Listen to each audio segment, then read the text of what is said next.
of this morning's debate is non-vegetarian food permitted or prohibited for a human being? It is not whether vegetarian food or non-vegetarian food which is healthy or which is better. If I prove that an apple is better than a mango, that doesn't mean mango is prohibited.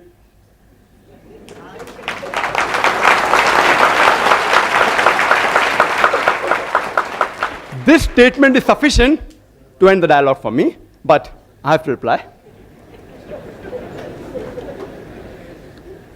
Non-vegetarian, by definition, means a person who has food of animal origin. It does not mean a person who does not have vegetarian food. It does not mean a person who does not have vegetables and fruits. Let it be very clear to all of you. A more technical and a scientific word is an omnivorous diet. A person who has many types of food, especially foods of plant and animal origin. Vegetarian, as Mr. Rashmi has very rightly said, it doesn't come from the word vegetables. It comes from vegetas, which means full of breath, full of life. He didn't give a better explanation. You can talk about it. And he didn't speak. There are various types of vegetarian. We have fructarian, who only eat fruits and nuts. Then we have the vegans, who don't have any animal products. We have lacto-vegetarian, what I believe Mr. Rashmi Azaveri is. They have milk. We have the ovo-vegetarians who have eggs. We have the lacto-ovo-vegetarian who have egg and milk also. We have the pesco-vegetarian who eat fish. We have semi-vegetarian who also have chicken. This classification is done by the Vegetarian Society, not by me. And you can name another 20. Time doesn't permit me. I would like to state a quotation by Dr. William T. Jarvis. Dr. William T. Jarvis, he is the advisor to the American Council of Science and Health, ACSH. And he's also the professor of public health and preventive medicine in the Loma Linda University. And he's also the founder and the president of the National Council Against Health Frauds. And he's the co-editor of the book, The Health Robbers, a closer look at quackery in America. Most of the quotations are from America. And according to him, he classifies vegetarian based on the behavior standpoint into two categories: pragmatic vegetarian and ideological vegetarian. A pragmatic vegetarian chooses his diets on objective health reasons. He is more reasonable in his approach rather than emotional. The ideological vegetarian, on the other hand, he chooses his diet based on a principle, which is based on an ideology. He is more emotional rather than reasonable. And Dr. William T. Jarvis says, one can spot an ideological vegetarian by his exaggerations of the benefits of vegetarianism. And you could see that in the talk which preceded my talk. Exaggeration of benefits of vegetarianism and the lack of skepticism and the overlooking of the fact that extreme vegetarianism can lead to potential health risks. He says that the ideological vegetarian, he pretends to be like a scientist, but he's more like a lawyer than like a scientist. And you could see that in the talk by the learned speaker. More like a lawyer than like a scientist. They gather data and information selectively against the information which is against the ideology. This may be good for a debate like the one we are having, but not for engendering scientific understanding. Dr. William T. Jarvis says that ideological vegetarianism is filled with hypotheses. It is filled with extremism from which even scientists and doctors are not immune. And that you can see the quotation. Mr. Rashmi Azaveri has said several diseases. And it's possible for me to refute each and every, but if time permits.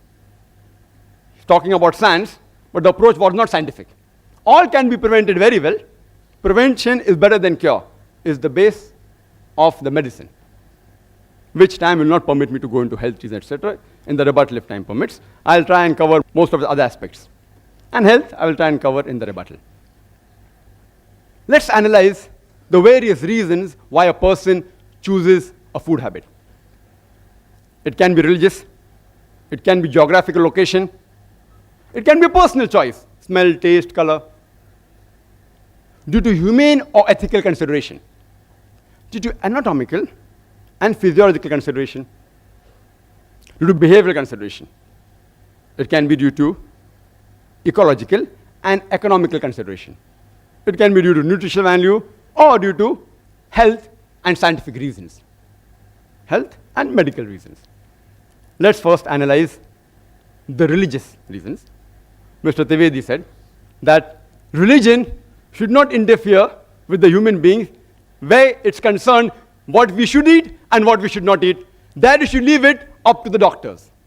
I agree with him that in most of the religions, that is the case. The religious authorities, the main foundation, that's Almighty God,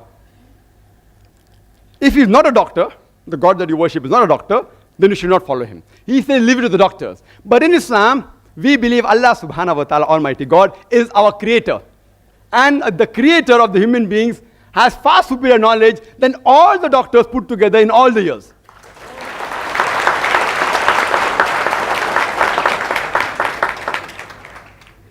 And you can find the statements, as Mr. Ashmi Zaveri said, all from doctors. He's quoting from these books, which I think is available for sale outside, all these books. I will touch on some of these points, all out of which many are fictitious. Fictitious don't exist at all.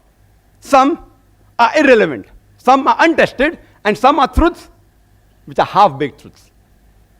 I would like to make one point crystal clear. That while I prove undoubtedly that non-veg food should be permitted for the human beings, I do not have the slightest intention to hurt the feelings of any vegetarians. And while I prove logically and scientifically that non-veg food is permitted, and if someone feels hurt, his sentiments are hurt, I apologize in advance. I sincerely apologize. My intention is not to hurt anybody's feeling, but I have to reply to the presentation of the earlier speaker. As far as Islam is concerned, it is not compulsory for a human being to have non-veg. A Muslim can be a very good Muslim even by being a pure vegetarian. But when our Creator, Almighty God Allah subhanahu wa ta'ala, gives us permission to have non-veg, why should we not have it? And I started my talk by giving a quotation from the glorious Quran, from Surah Ma'idah, chapter number 5, verse number 1, which says, Ya ayyuhallazina amanu, O you believe, awfu bil uqud, uhillat lakum bahimatul anam, illa ma yutla alaykum. Fulfill all your obligations, and lawful for you for food are all four-footed animals with the exceptions named. Quran further says in Surah Nahl, chapter number 16, verse number 5, that cattle has been created by God for you. In it are various benefits. You derive warmth, and of the meat you can eat. The same message is repeated in Surah Mu'minun, chapter 23, verse 21, that you can have the meat of the cattle. Let's analyze the geographical reasons and the surrounding environment. And as we know, it influences a person's food habit. Like people living in the coastal region, the Konknis, they have more fish. People living in South India, they have more rice. People living in the deserts, where there's scarcity of vegetation, people mainly survive on the flesh of animals. The Eskimo, the Arctic region, where there's scarcity of edible vegetation, they survive more on seafood. And Mr. Zaveri said that he knows that vegetable is not available in certain parts of the world, but today, due to advancement of transportation, we can supply them with vegetables. I would request the Indian Vegetarian Congress to supply, at least give the transportation cost, that's all, to supply to the Eskimos, to supply to Saudi Arabia. You get vegetables in Saudi Arabia, it is more expensive. Why? Because the cost of transportation. That makes it more expensive. It is illogical and unscientific to spend more money to buy a food which is less nutritious. Let's analyze the humane reasons, the ethical reasons, and the pure vegetarians. They say that all life is sacred and no living creature should be killed. They fail to realize that today it's a universal fact that even plants have got life.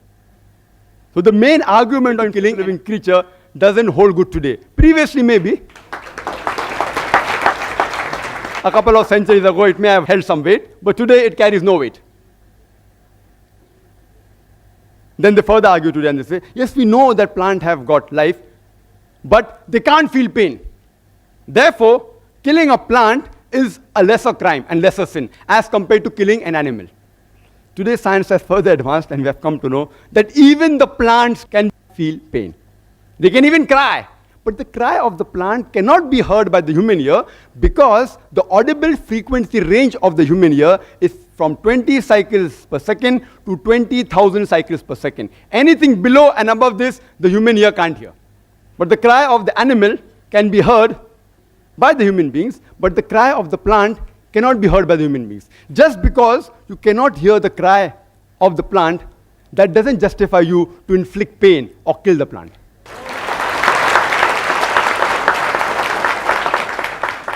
There was an ideological vegetarian who had a discussion with me and told me that, Brother Zakir, I know that plants have life, they feel pain, but plants, they have got about 2 senses less as compared to the animals. I said, for sake of argument, I agree with you. But then I asked him a simple question. Let's suppose your brother is born deaf and dumb, cannot hear, cannot speak, 2 senses less. And when he grows up, and when someone comes and murders him, will you go and tell the judge, oh me Lord, give the murderer less punishment because my brother had 2 senses less? In fact, you will say, usne to masoom ko mara hai. He has killed an innocent person. Give him a bigger punishment. And further, if you analyze that in Islam, as far as living creatures are concerned, there are 2 types, broadly classified 2 types. Human beings who are living creatures and non-human being living creatures.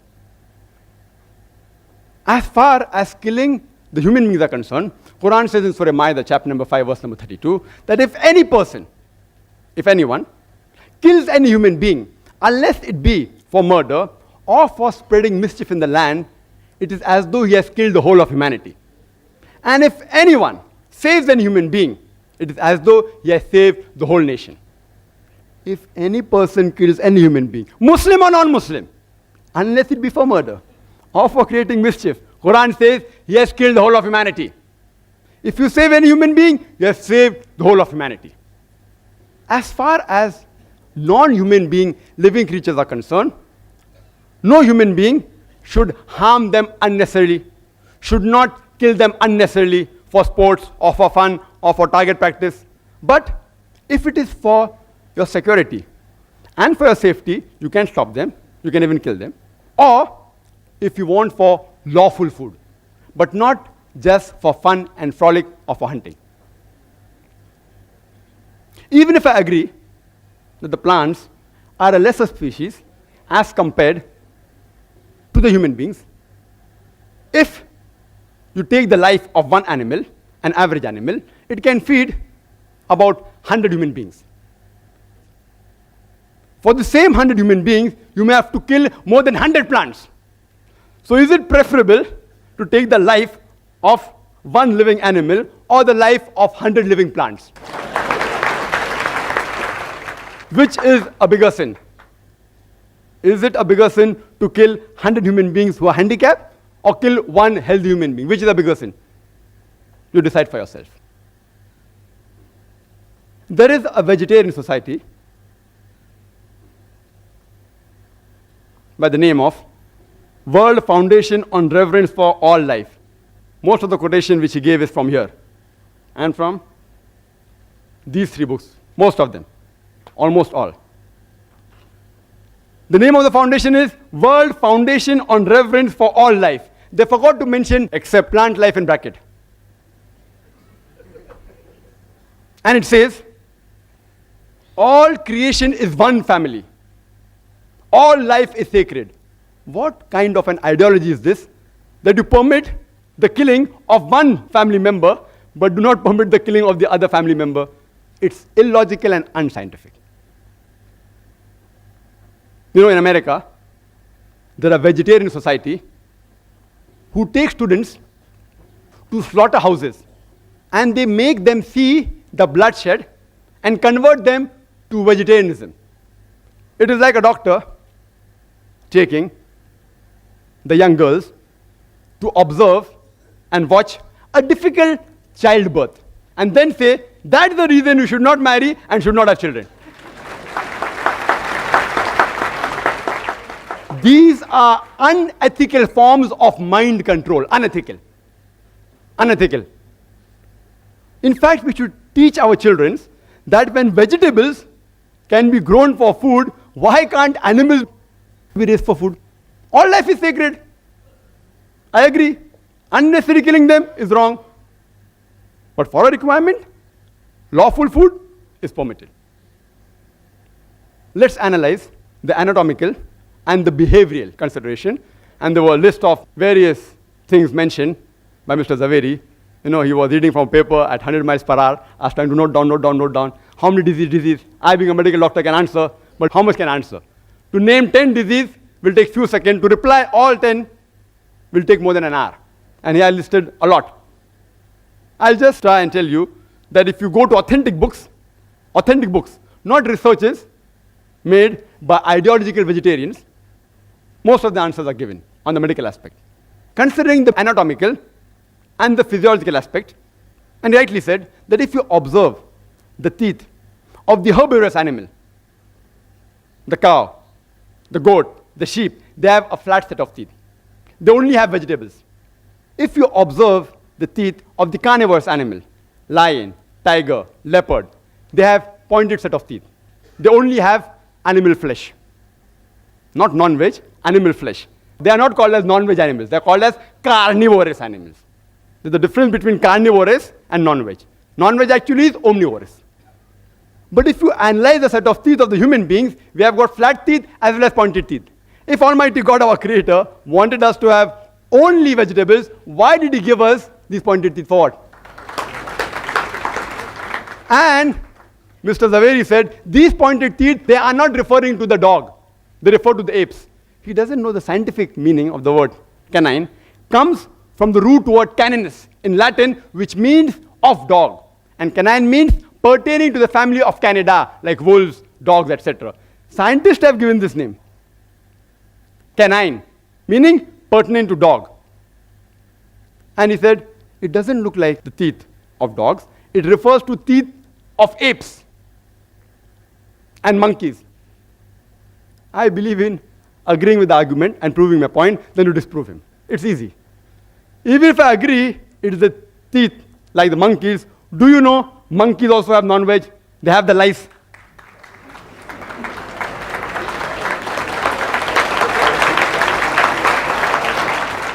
There are many species of ape who even have raw flesh of animals. Many species of apes who have raw flesh. They're omnivorous. Who says they're carnivorous? They're omnivorous. They aren't pure veg also. And many species are even called as cannibals. Some species of apes and monkeys. If you analyze the digestive system of the human being, it can digest both veg as well as non-veg. If Almighty God wanted us to have only vegetables, why did He give us a digestive system which can digest both veg as well as non-veg? And Mr. Zaveri said that we cannot have raw flesh. I agree with him, most human beings cannot have raw flesh. In the same way, most of the human beings cannot have raw vegetables, raw vegetarian diet, like raw wheat, raw rice. Can you have it? Raw moong, raw drumstick. Can you have? You'll get indigestion. So what is the argument? No, you have to cook them. I know as a medical doctor that raw wheat, raw rice, raw drumstick, if you have, you'll have problems.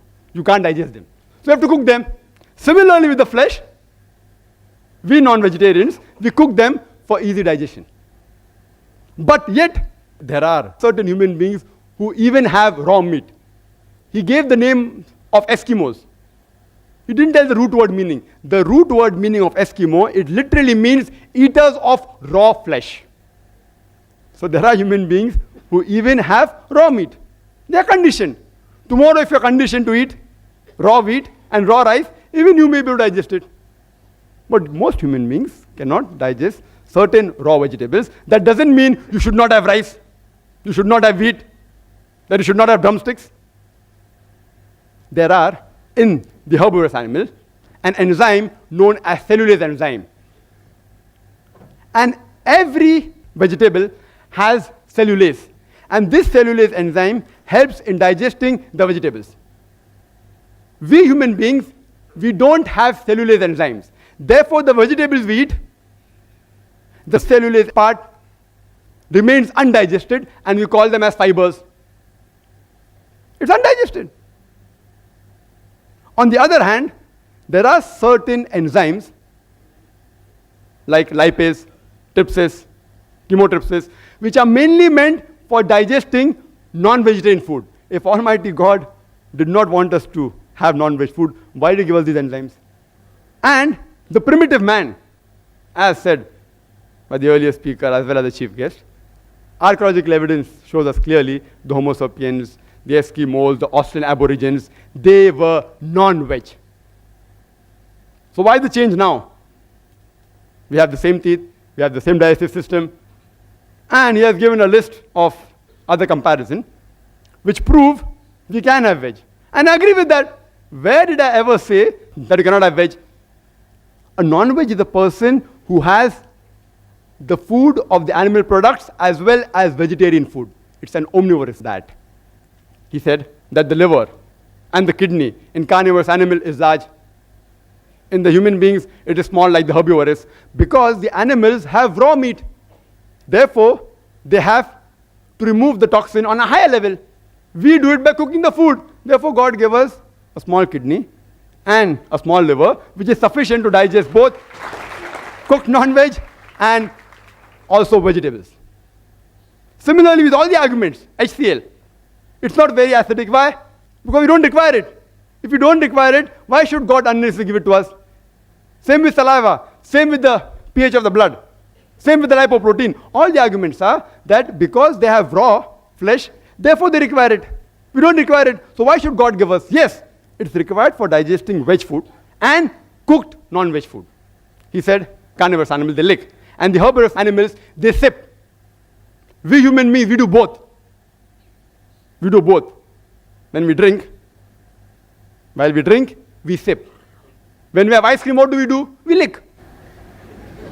We lick also and we sip also, depending upon what is the food we are eating. Even the tea we can lick, not that we can't lick. But why do waste time? It will take more time. Similar with all the arguments he's given about the teeth being closed. Because we also have vegetables. If God would have asked us not to have vegetables, then maybe the teeth were far apart. He asked us to have both non-veg as well as veg food. And there are various verses in the Quran talking about various foods, pomegranates, talking about vegetables, talking about dates, etc., which we should have. The plants, many vegetarians say, that they regrow. Therefore, we aren't killing the plant, and there are some plants which have that facility, not all plants. There are various, which we cut, it regrows. So if this is the only argument, that because it regrows, you can have veg food, if you cut the tail of the lizard, it regrows. Will you have the tail of the lizard? It's a delicacy. There are human beings, the Australian Aborigines, they relish the lizard. Will you have the tail of the lizard? And the answer will be no. You know what I'm doing now? I'm behaving like a lawyer. I'm feeling ashamed to answer all these things, but I have to do, because it is also a debate. I had come here so that we understand better and have a friendly understanding of each other.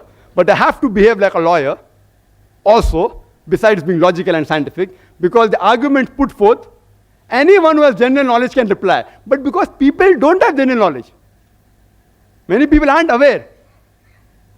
That's why these arguments may satisfy many people. And all these arguments are given in the books, which are distributed.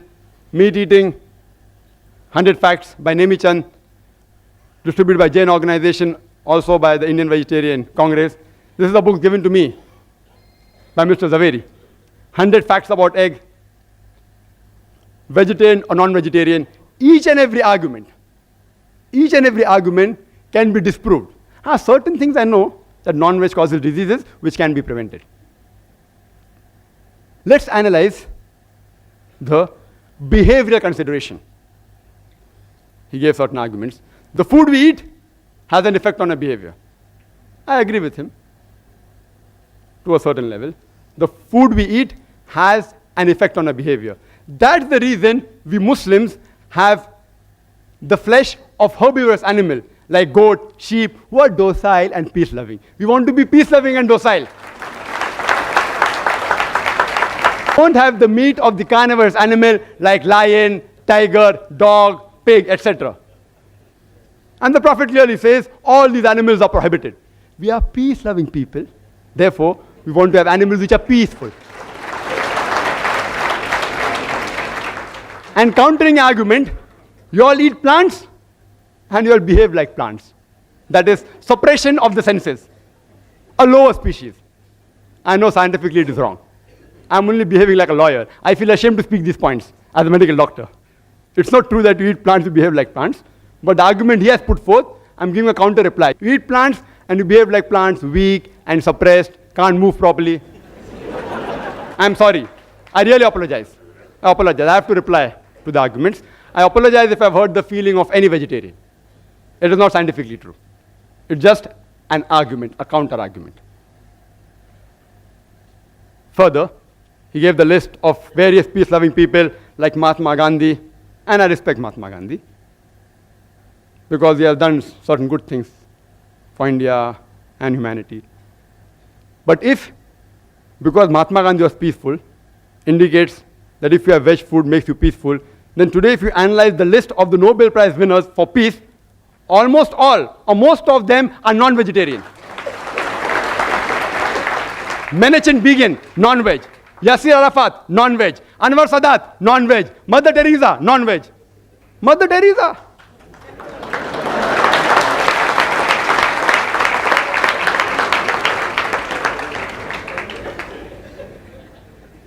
I want to ask you a simple question.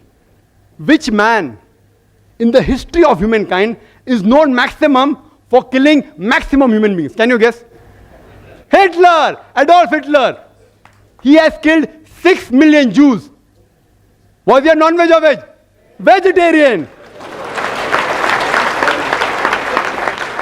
Anyhow, there are crusaders of vegetarians. Now on the internet if you go, they say, see, Adolf Hitler was a vegetarian is a myth. He sometimes had non-veg.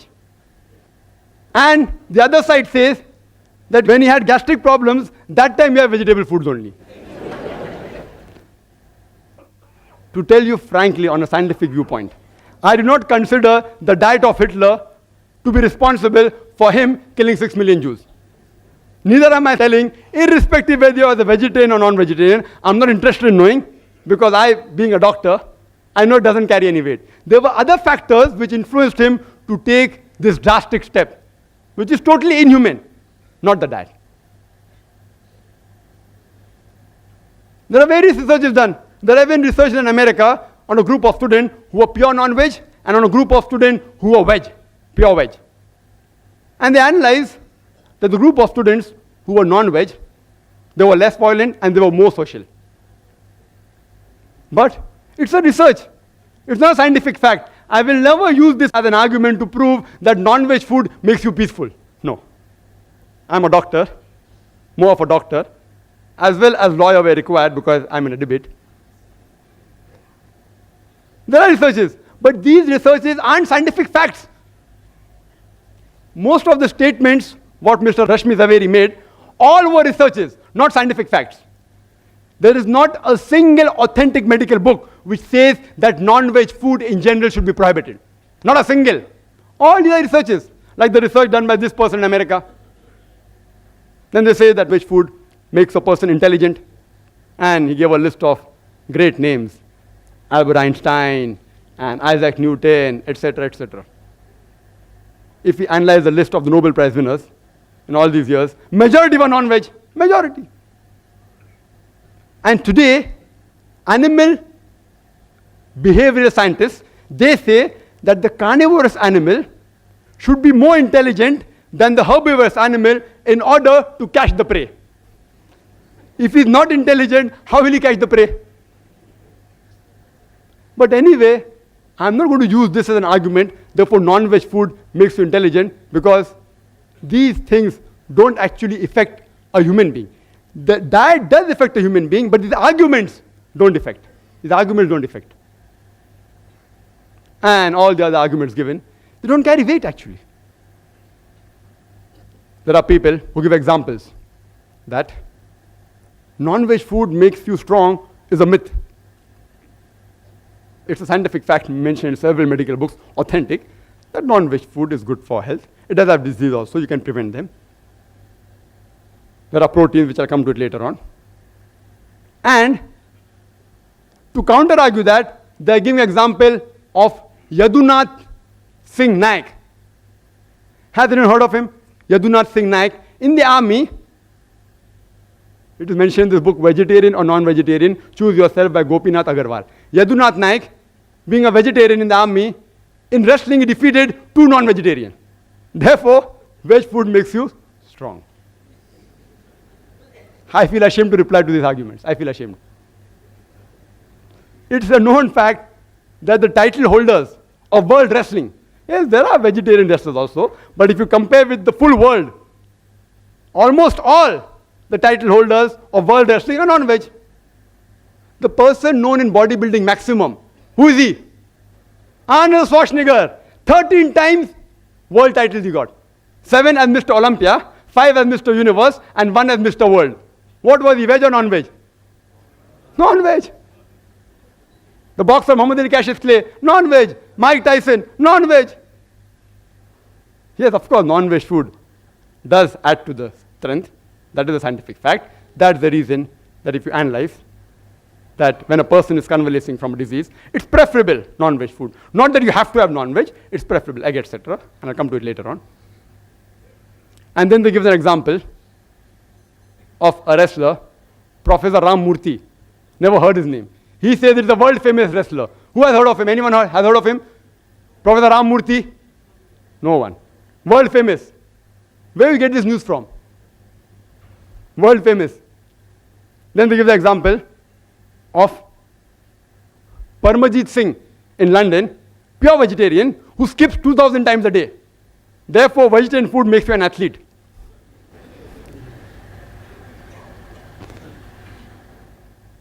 If these are the arguments supposed to be scientific, I really feel ashamed. Most of the athletic record holders, here's the Guinness book. You can go through it. I've brought it along here.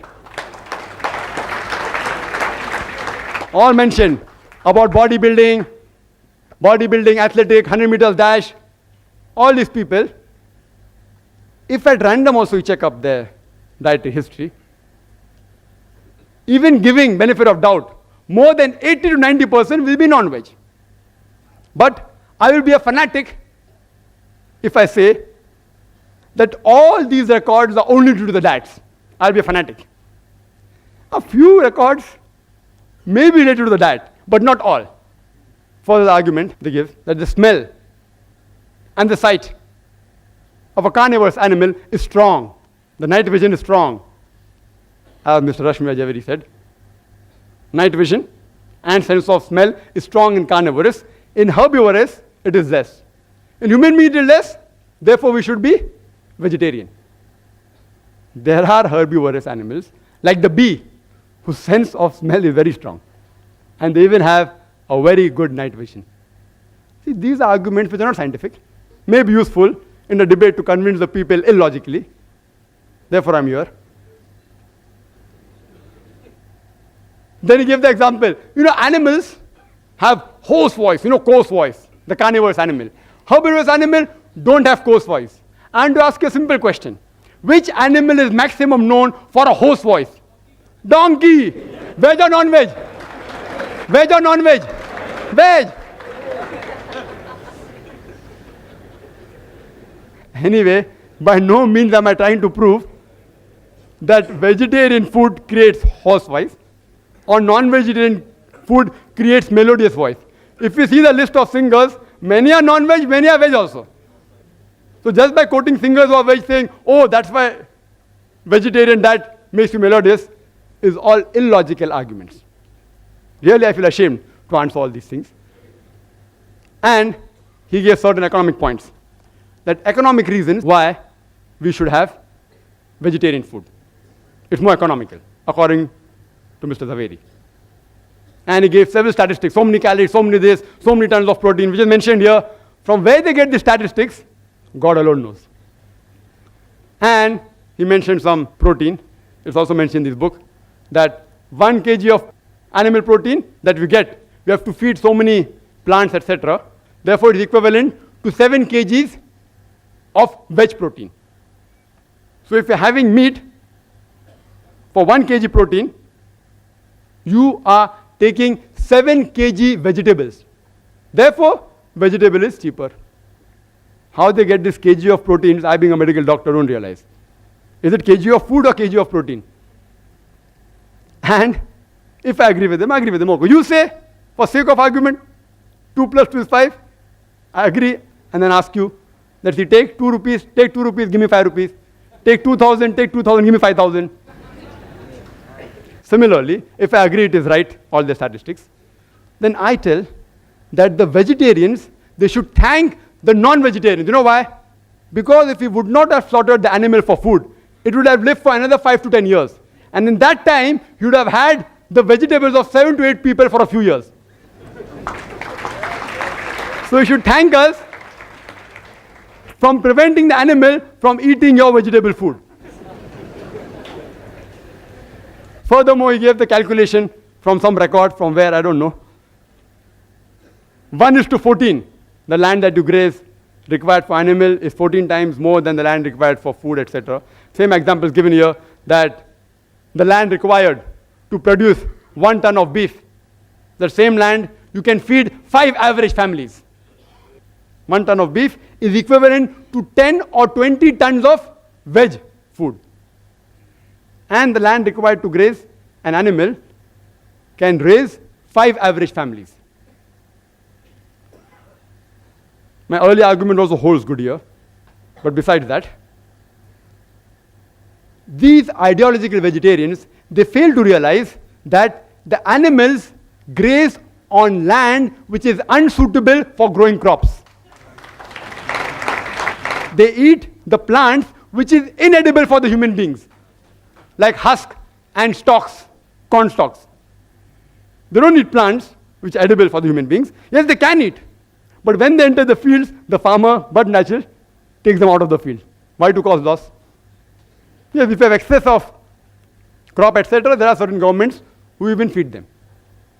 And there are nomadic populations who make their living by grazing animals on land which is unsuitable for crop growing.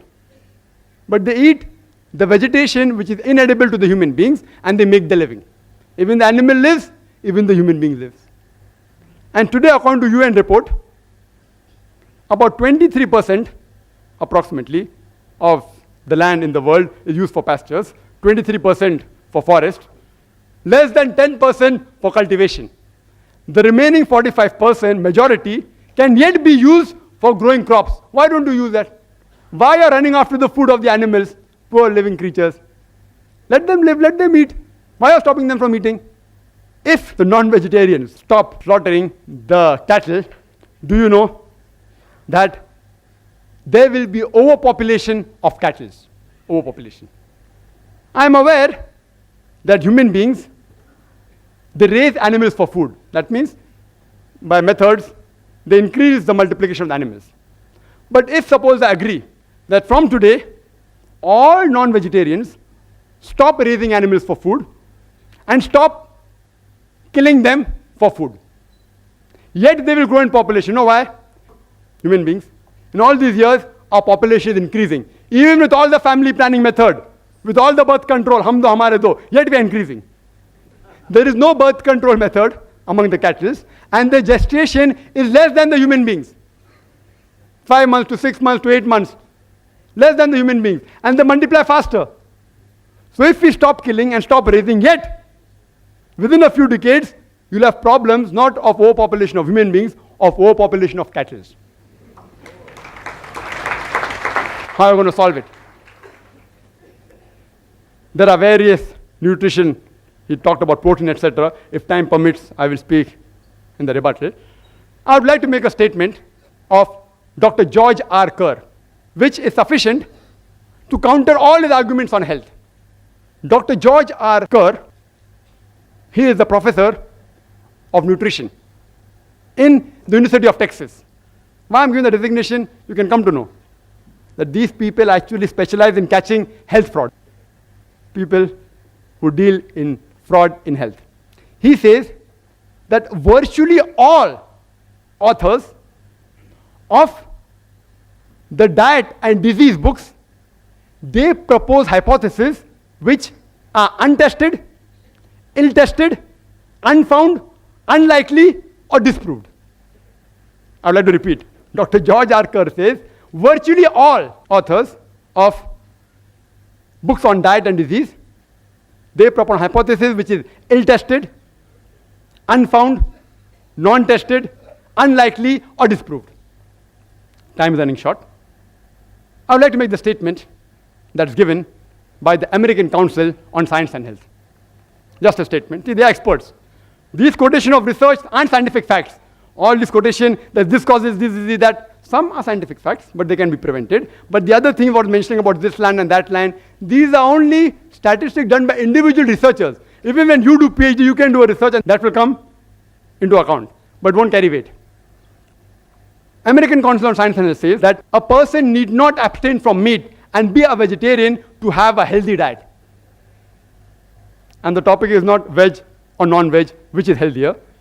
It is non-veg food permitted or prohibited for the human beings? And I will list out the points in summary to make it easier for Mr. Zaveri to answer in the rebuttal. Point number 1. There is not a single major religion which bans or prohibits all non-veg food in general. Point number 2. Geographical places like Arctic, where Eskimos live, how could you have provided food all these years back? And today also, if you provide, it's going to be more expensive. Point number 3. If all life is sacred, why do you kill the plants? Even they have life. Point number 4. Even plants feel pain. Point number 5. Even if I agree they have 2 senses less, killing a creature of 2 senses less is a lesser crime, is illogical. Point number 6. It's preferable to kill one animal and take one animal life than to take 100 lives of plants for feeding 100 people. Point number 7. Each and every argument can be disproved. The liver and the kidney, HCl. Same with saliva, same with the pH of the blood, same with the lipoprotein. Point number 8. The human beings have an omnivorous set of teeth for eating veg as well as non-veg. Point number 9.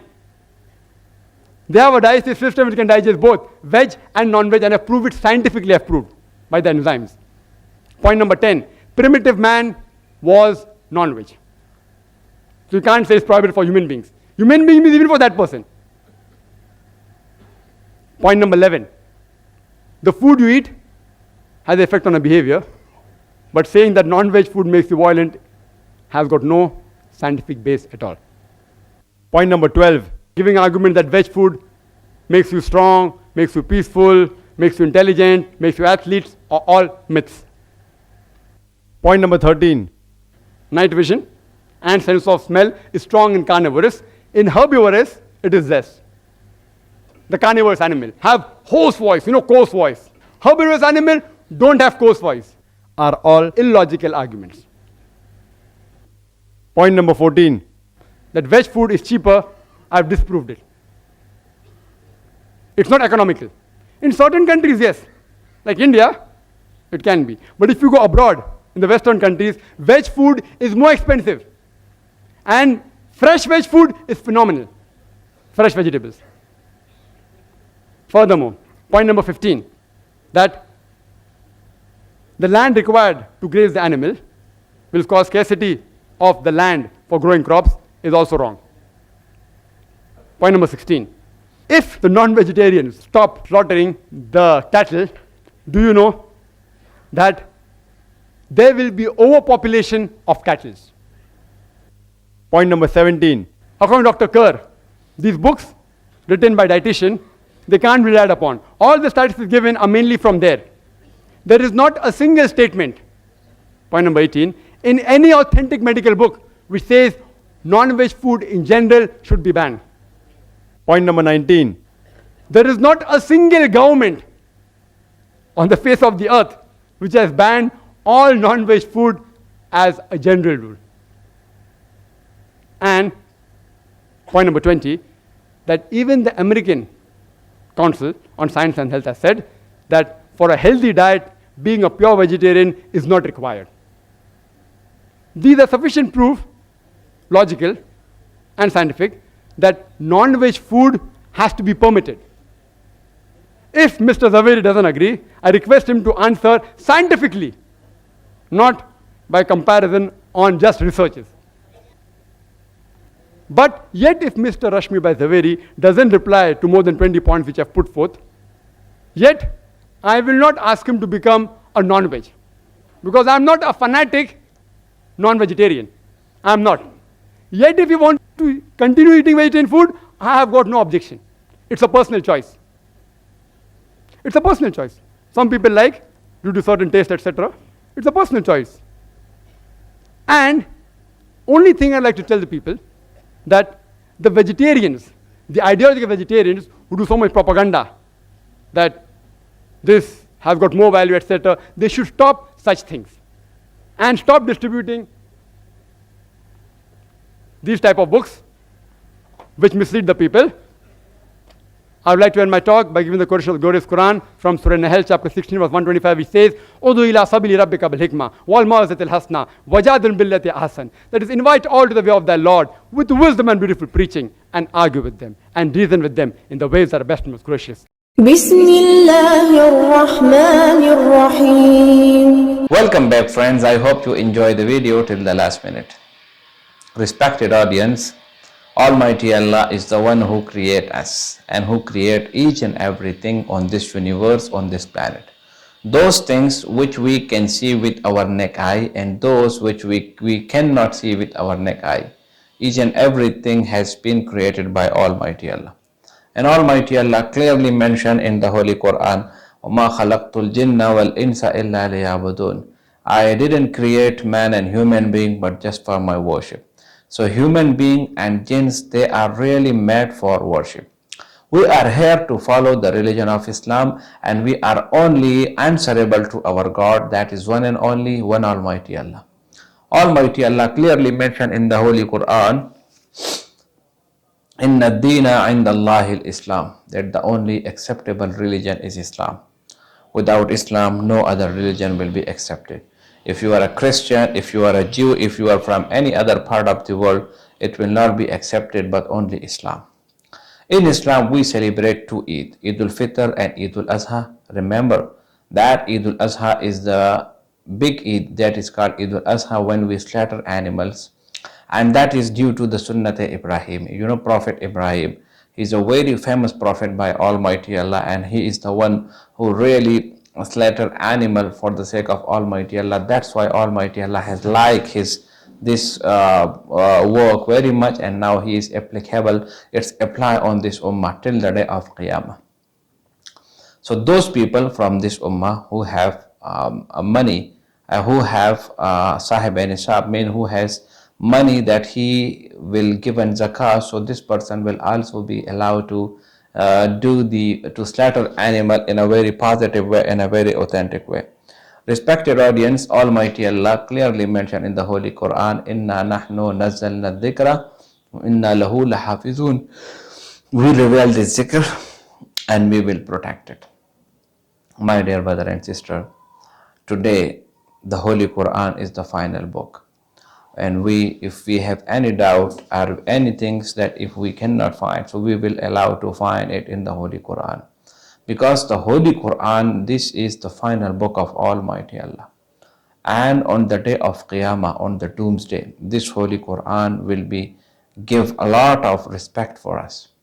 My dear brother and sister, Almighty Allah clearly mentioned in the Holy Quran, Inna nahnu nazzalna dhikra wa inna lahu lahafizun. We reveal this dhikr and we will protect it. Respected audience, Almighty Allah clearly mentioned in the Holy Quran that لَن يَنَالَ اللَّهَ لُحُومُهَا وَلَا دِمَاؤُهَا وَلَكِنْ يَنَالُهُ التَّقْوَى مِنْكُمْ. Like these bloods and these meat, these are not reachable to Almighty Allah. It's only taqwa that Almighty Allah has been reaching. So the only thing is taqwa. If you slaughter animal, so just for the sake of Almighty Allah, not for the sake of people, not for the sake of meat, and not for the sake of anything else. So Dr. Zakir Naik elaborate the message very well, and it is really we can say a memorable talk by Dr. Zakir Naik. I hope you enjoy the video. If you like the video, subscribe the channel and share it with your friends.